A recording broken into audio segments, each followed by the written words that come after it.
guys can see how I like this drone compared to the Phantom.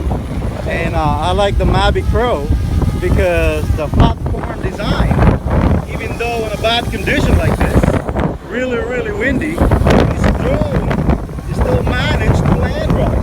Look at that, no problem. Well, anyway, that's how it is with Extreme. So you can see over here, guys, very sea. And I'm using the sport mode right now. I'm not using the sport mode right now. This thing's still giving you a power. It still gives you a power. So it's awesome. Extreme, always doing this for a while. And hopefully everything be good and go from there. And I want to see if this thing will follow me. It'll be amazing. Track. First, following 35, 37 miles an hour. It'll be amazing. Alright guys, I just go ahead and speed up the process here.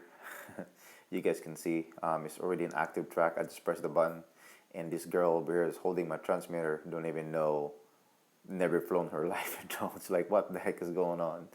So I'm pretty much just getting my kite together in this situation here. And you guys can see with this weather, it's the first time that I actually went out with the DJI Spark.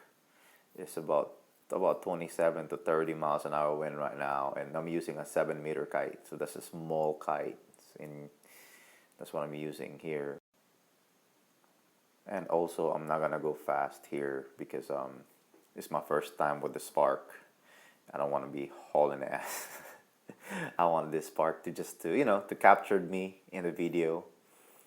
And that's about it. So thank you for watching.